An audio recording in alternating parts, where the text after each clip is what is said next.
Bom dia, pessoal. Bom dia, GP às 10, tudo bem? Hoje é 29 de dezembro, 5 anos do acidente de Michael Schumacher numa estação de esqui em Méribel, na França. O assunto não poderia ser outro, é uma data marcante e uma data que faz a gente lembrar deste grande piloto, desse grande sujeito, o Schumacher. Eu queria começar falando sobre alguns mitos e verdades a respeito daquilo que aconteceu e que está acontecendo com o Schumacher nos últimos 5 anos. Eu não vou trazer nenhuma novidade, nenhuma notícia nova.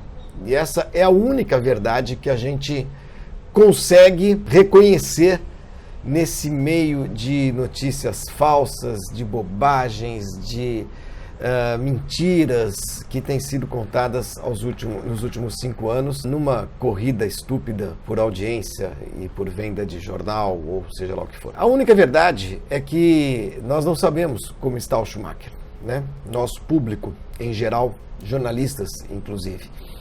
Nunca se blindou tanto, né, uma pessoa vítima de um acidente, num estado provavelmente vegetativo, quanto se blinda o Schumacher nesses últimos 5 anos. Os mitos, as mentiras, são muitas e têm sido contadas sem nenhum pudor, né?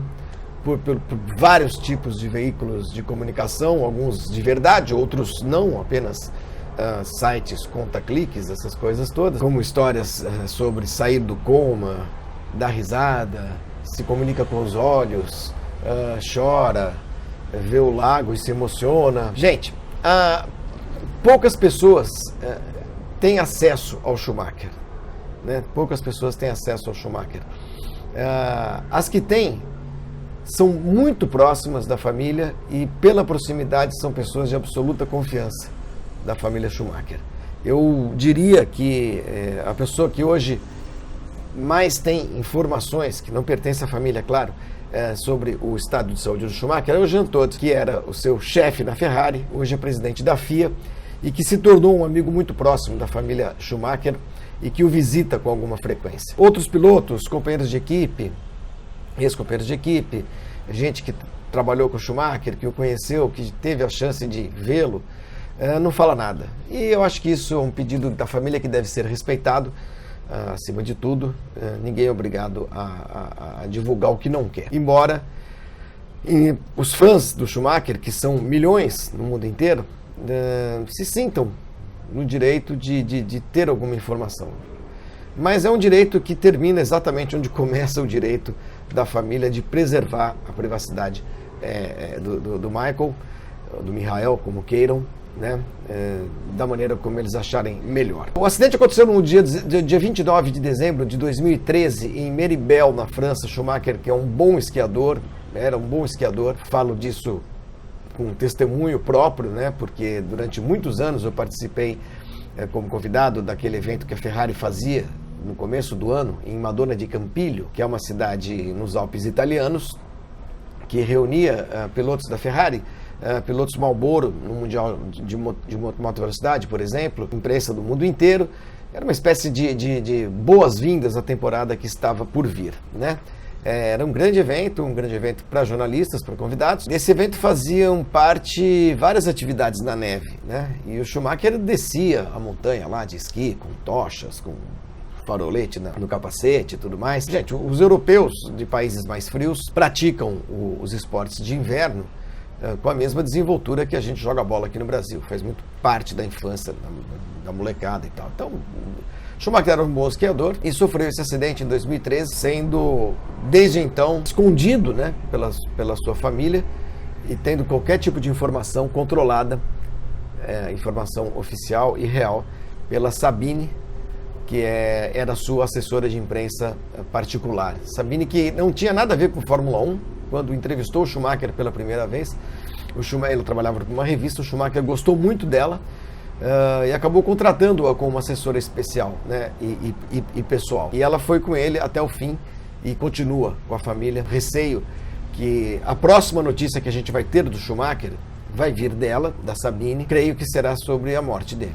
sem meias palavras, né? Porque nesses 5 anos, o estado do Schumacher, de saúde dele, não tem como evoluir. Todo o histórico, todos os protocolos de lesões cerebrais e todo o conhecimento que os médicos têm de lesões no cérebro indicam que, a partir de determinado tempo pós-lesão, a chance de recuperação ela inexiste. Muitos estudos, há muita estatística sobre isso e tudo mais. Ninguém deve criar ilusões e achar que amanhã o Schumacher aparece numa cadeira de rodas ou aparece sorridente, aprendendo a andar, a falar, sei lá o quê. Não, sendo bem realista, né?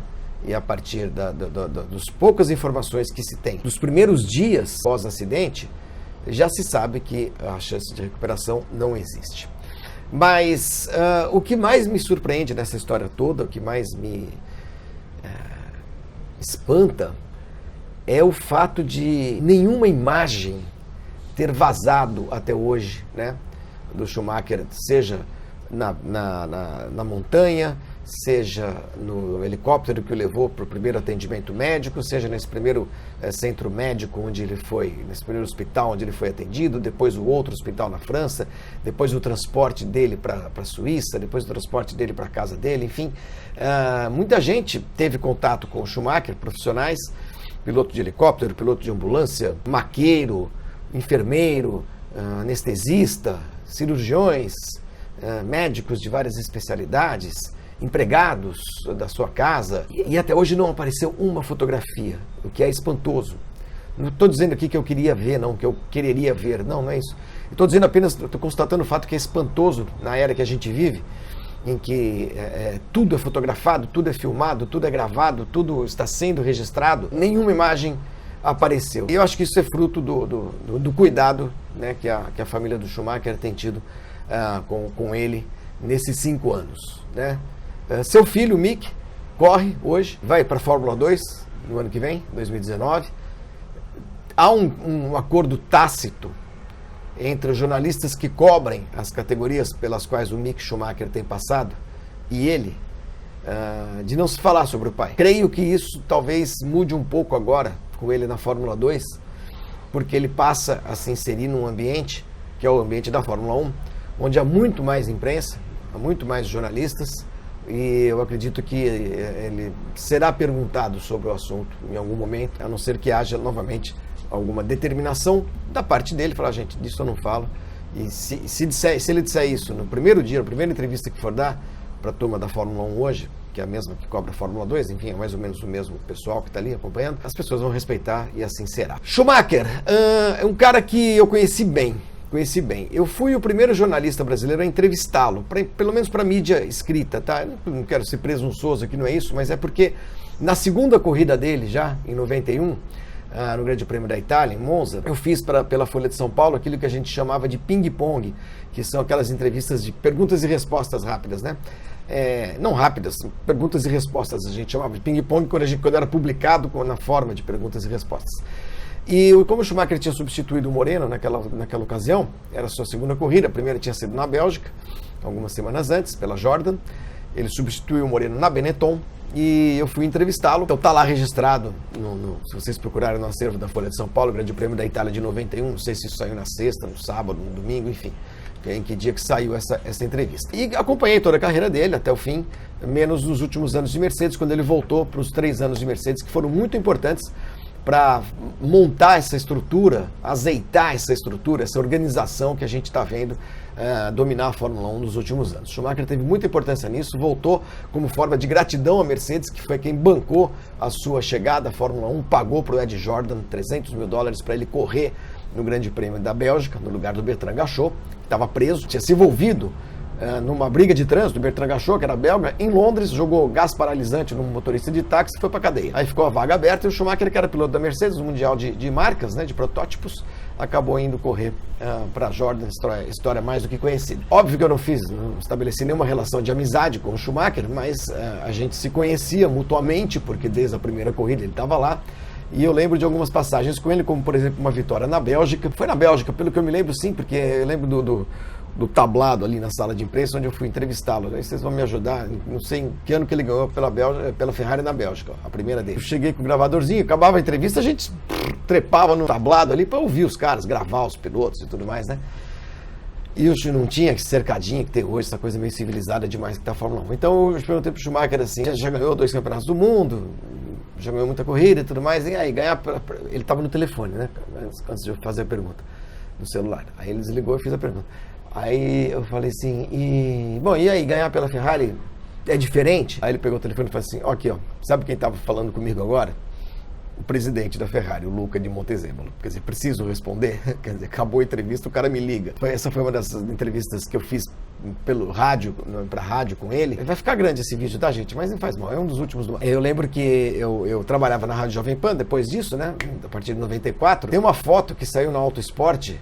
Se eu encontrá-la, ela vai aparecer aqui nesse vídeo daqui a pouquinho. Se não aparecer é porque eu não encontrei, tá? Porque eu vou procurar. Era uma foto que foi publicada na página 2 da revista Auto Esporte, na página do Índice, que era um boneco, como a gente chama, foto do Schumacher dando uma entrevista e o meu microfone, só o microfone da Rádio Jovem Pan, que era um microfone muito característico, tinha 4 aletas de metal assim, vermelha, com JP, né? Quando a Jovem Pan era uma rádio, não isso que é hoje. E aí eu lembro que eu mostrei essa foto pro seu Tuta, dono da rádio, e ele falou assim, me arruma essa foto original. Aí eu consegui com o fotógrafo, tal, uma cópia grande, blá blá blá blá blá.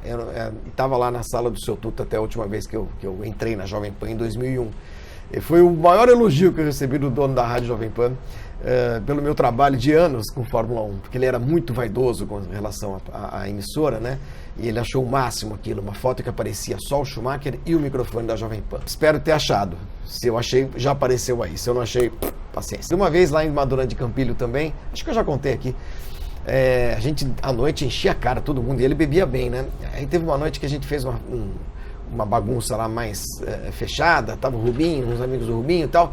Cara, e o Schumacher não se veste de noiva, e desce pela escada no saguão, do pequeno saguão ali daquele hotel que a gente estava, não estava todo mundo, estavam todos os convidados vestidos de noiva. A minha ex-mulher, a Thaís, pegou uma máquina fotográfica e tirou as fotos, não tinha foto digital, não era digital. O assessor de imprensa da Ferrari na época, acho que era o Luca Colaiani, ou o Cláudio Berro, não lembro direito, ficou desesperado. Flávio, não, a fotografia, não pode divulgar isso, por favor, não faça isso. Falei, Luca, ou Cláudio, não lembro. Esquece, eu não vou divulgar nada, imagina, nós estamos aqui num ambiente de festa, festivo, minha mulher tirou uma foto, depois eu vejo a foto, depois eu te mostro, inclusive. Eu não sei nem onde estão essas fotos, eu acho que estão em casa em São Paulo, um dia eu vou procurar e não vou divulgá-las, porque foi promessa, afinal de contas era um ambiente privado ali, mas para a época, né? Hoje acho que não teria nenhum problema, mas para a época talvez causasse algum problema. Teve gente que soube que eu tinha essa foto, Build, eu acho, era Build, que quis comprar de qualquer jeito o diabo da foto. Nunca vendia, enfim, claro, o que é combinado, não era nada de relevância jornalística, era apenas uma festinha lá da gente, lá enchendo todo mundo bebaço, e o Schumacher de noiva, muito engraçado. Ele era um bom cara, né? Ele adotou cachorrinho brasileiro aqui, vira-lata de Interlagos e tudo mais.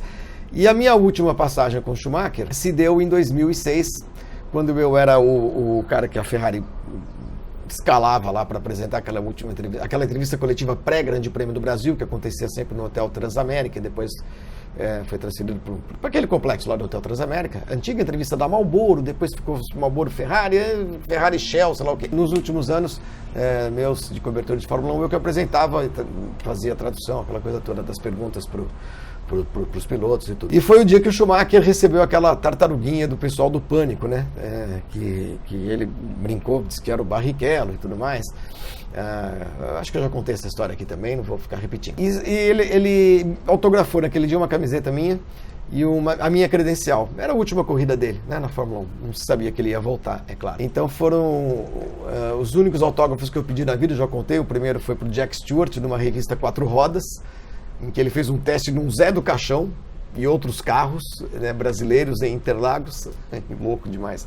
Imagina, 73, 74, Jack Stewart, 73 eu acho que era, testando Variant, Corcel, era o máximo. Para 4 rodas eu tenho esse autógrafo e tenho o autógrafo do Schumacher na camiseta que eu usei naquele evento. Tá aí a foto do evento, essa que eu tinha, na minha credencial, porque também era meu último ano viajando e tal, na Fórmula 1. Espero que a gente Eu ia falar uma besteira, eu ia falar, espero que o Schumacher se recupere. Mentira. Gostaria é melhor. Esperar no sentido de achar que vai acontecer, não. Espero mesmo, aí sim, que ele não esteja sofrendo, né? Que não haja sofrimento físico ou psicológico, ou ambos, né? Acho que principalmente mental, porque se o cérebro do cara está funcionando, que isso é um mistério, né? Se alguma coisa se passa pela sua mente e ele se reconhece imobilizado, imóvel, incapaz de fazer qualquer coisa, eu acho que isso deve ser uma tortura inominável, né? Para um cara cheio de vida, um cara bacana, um cara que era competitivo, forte, generoso. Vou dizer uma coisa, ninguém merece o que está acontecendo com o Schumacher nesses últimos 5 anos. Sem nenhuma esperança de que isso seja real ou seja possível, mas se eu pudesse, né, transmitir uma mensagem telepática para esse que não é meu amigo, repito, mas o meu admirado piloto e figura humana Schumacher, cara, eu desejaria que você apenas não estivesse sofrendo, era a única coisa. E queria também, se eu pudesse, Schumacher, agradecer por tudo que você fez pelo esporte, pelos seus fãs, pela Fórmula 1 nos anos em que você correu.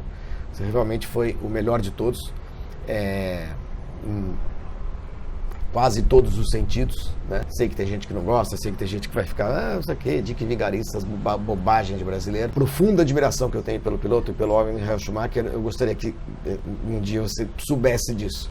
Claro que é besteira o que eu estou falando, ele não vai receber mensagem telepática nenhuma, espero mesmo que ele não esteja sofrendo. Não esteja sofrendo, porque é duro, deve ser duro. Gente, é isso. Hoje é o meu último GP às 10 de 2018, nós estamos em esquema de escala, né? Então esse é o último que eu faço nesse ano, 2018, o próximo apenas no ano que vem. Então desejo a todos uma ótima virada, uma ótima passagem de ano. O ano que vem não será fácil, aliás, muito pelo contrário. O Brasil está mergulhando em um período de trevas que eu jamais imaginei que iria viver. Mas paciência, há que se resistir à ignomínia, à iniquidade, à burrice geral, né, que já tomou conta desse país e que será agora exacerbada, né, com essa gente que está assumindo o controle desse país. É a democracia, não é isso? Isso que estamos vivendo é democracia? Que não é democracia, claro que não. Que fizeram no ano passado, tirando o candidato preferido das pessoas das eleições, da maneira como tiraram, da maneira ilegal, injusta, absurda, significa que nós já não vivemos uma democracia no sentido pleno da palavra. Já resistimos outras vezes e já viramos o jogo. Não será diferente agora, tá bom? Abraço para todo mundo, beijo para todo mundo e até 2019.